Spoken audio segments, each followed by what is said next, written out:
welcome students. So once again, I mentioned this in the last video because I just did lesson 3, doing lesson 4 now. I am not wearing a mask because I have no students in here. I'm doing it during my planning period to get ahead so you can have the videos early. So I'm not breaking the rules. I do not have any students in my classroom. All right, so that is why I do not have a mask. So hopefully it might be more clear for you to hear anyways.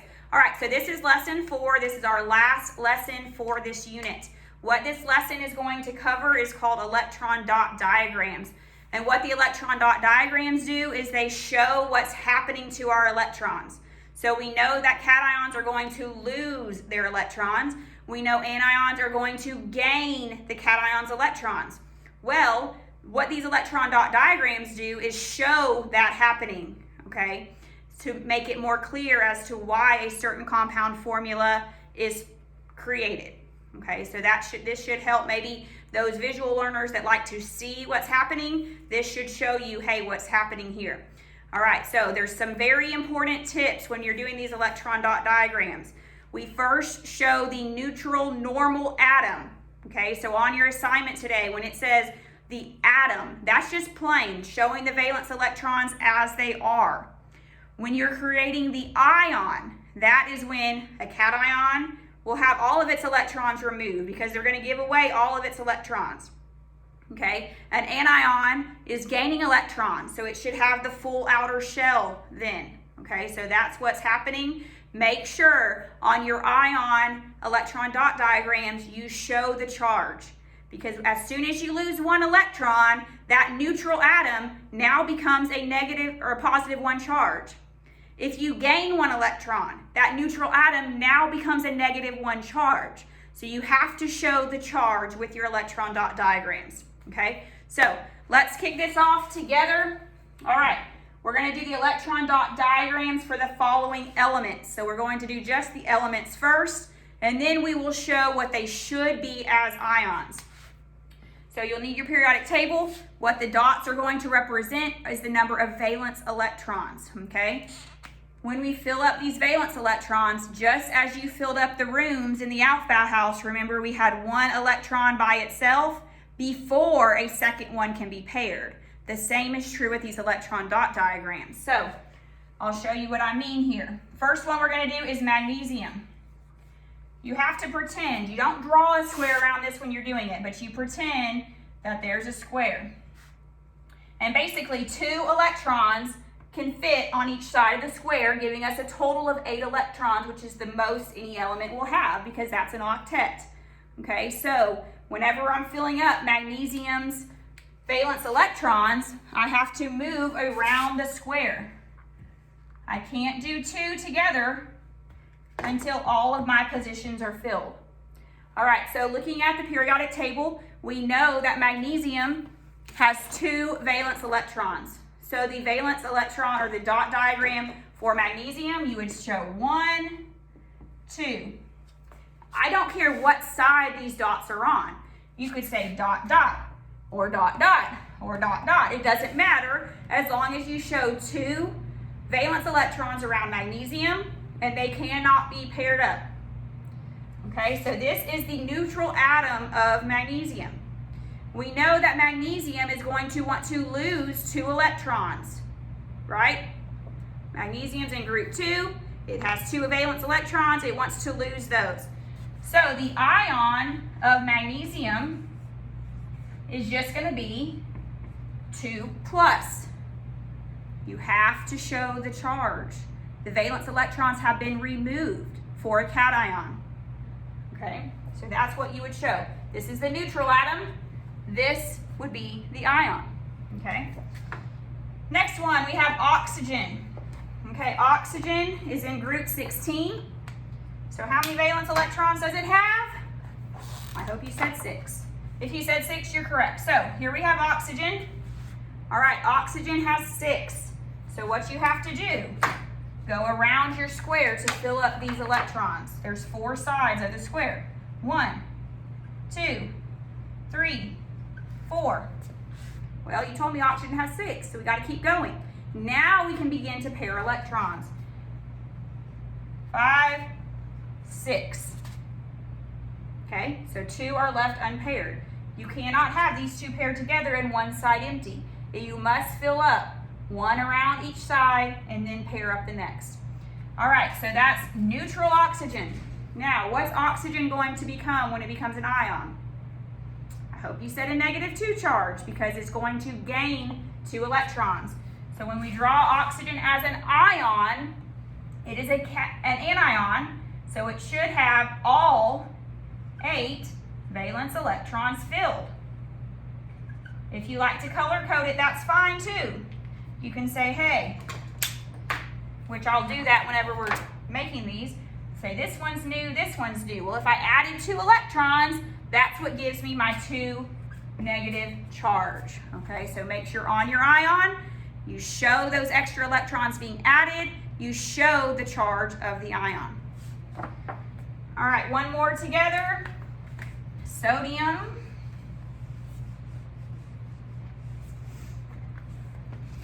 Sodium, we know has 1 valence electron, so neutral sodium will just have 1 valence electron. Once again, I don't care what side you show that dot on. There is no right way to put that first dot. It doesn't matter, okay? But knowing that there's only 1 electron is what's key. 1 electron. All right, sodium, is it going to want to lose 1 or gain 7? I hope you said lose 1 because that is correct. When sodium loses its 1 electron, it gets a positive charge. So whenever you create your ion, you should either have your cations looking like this with no electron left around it because they have given up all their valence electrons.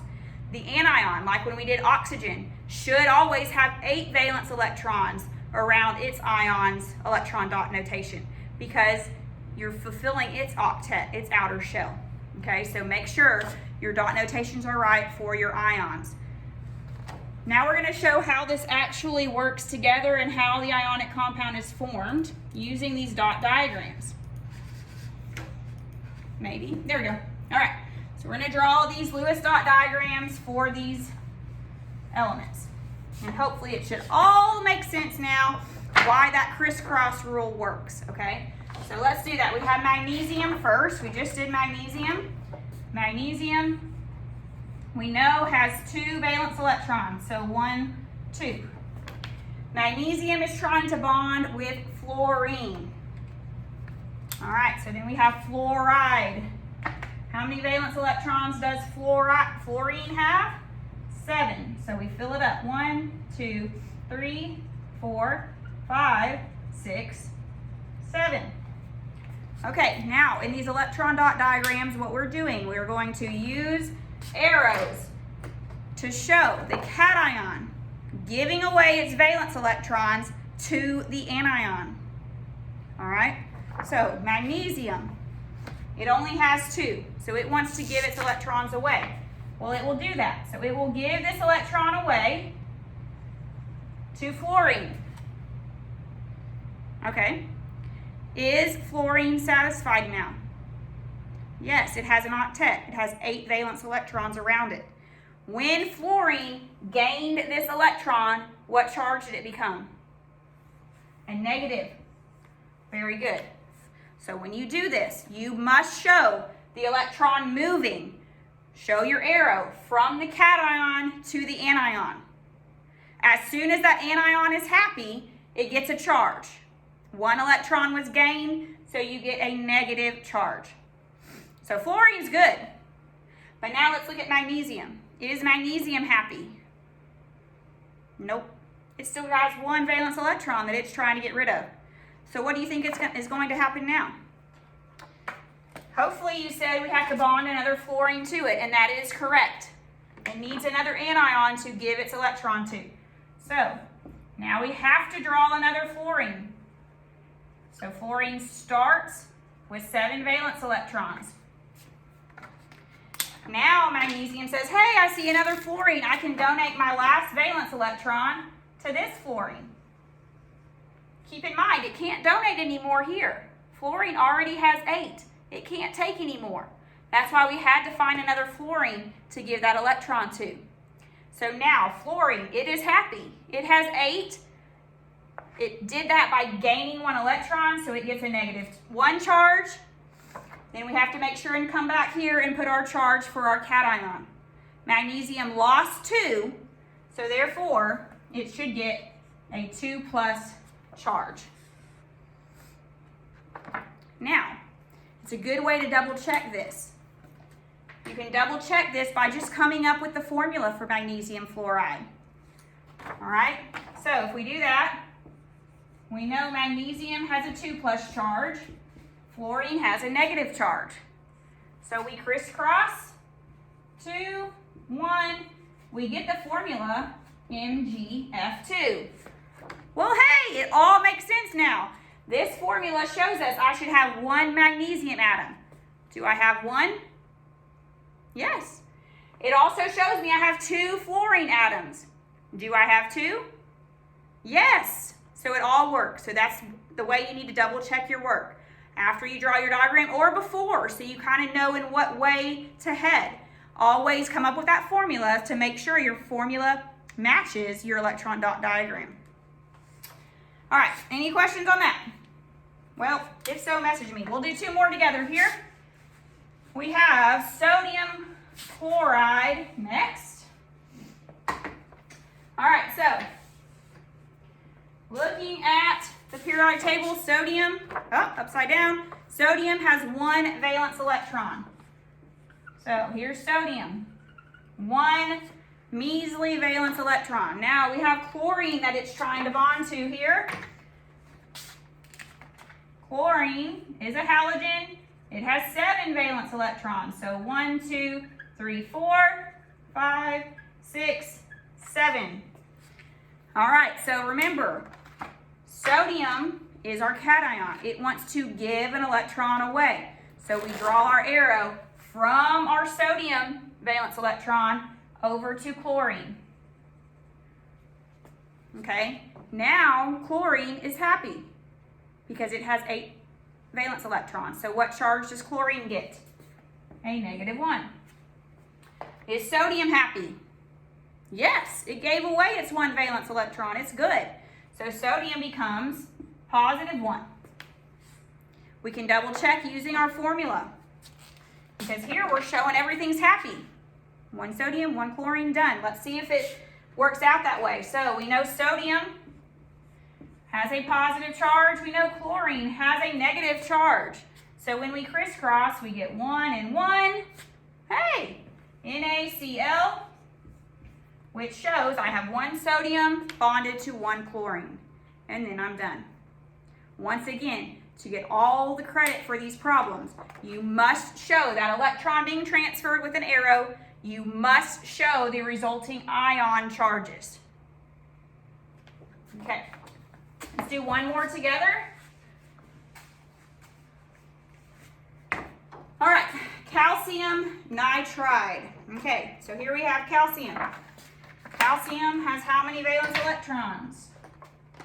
2, very good. So calcium, once again, it doesn't matter where you put those 2 valence electrons. I'll just put them there to show you it doesn't matter to me where you put them as long as they're not paired up. 1 around each side of the square before you pair up the second. Okay, so there's calcium. Nitride, all right, that's nitrogen. How many valence electrons does nitrogen have? You look on your periodic table, nitrogen is in group 15, which means it has 5 valence electrons. All right, so 5 valence electrons. 1, 2, 3, 4, 5. Okay, let's start. So start transferring your electrons from your cation, which is calcium. So calcium is going to give an electron, 1 electron to nitrogen. Calcium is going to give another electron to nitrogen. Is nitrogen happy? Nope, it is still missing a valence electron. So nitrogen's not done. You cannot write its charge yet. You cannot stop on nitrogen. But is calcium done? Yes, it gave away the 2 electrons that it had. All right, so now we can say that calcium has a 2+ charge. It's done. So when you get done using the electrons, make sure you write the charge for that ion. Calcium's done, 2+. Well, we can't stop there because nitrogen's not happy. So what do you think I need to add in order to make nitrogen happy? I cannot just add extra electrons, so don't say that. I have to add another cation to give up its electrons to nitrogen. So now I must add another calcium. Okay? Calcium has 2 valence electrons. So now calcium can donate 1 to now make nitrogen happy. Nitrogen has an octet. It is complete. So what charge would nitrogen become? It gained 3. So it should be a 3 negative charge. Well, that's great. One calcium's happy, 1 nitrogen's happy. But is this calcium happy? No, we can't stop yet until every element has an octet. Well, if this calcium's not happy, do I want to add another calcium? No, because calcium's trying to give its electrons away to the anion. So I will want to add another nitrogen. All right, nitrogen has 5 valence electrons. All right, now, we can't do anything else with this nitrogen. It's happy. So we have to add this 1 valence electron to this nitrogen. Now, is this calcium happy? Yes, it gave away both of its valence electrons. All right, so that would be a 2+ charge. It's done. Okay, well, this nitrogen's not happy still. What do we got to add now? Another calcium in order to donate its 2 electrons. So here we have calcium, 2 valence electrons. It will donate 1 to pair up with that electron. It will donate this one to pair up with that electron. Now, is this calcium happy?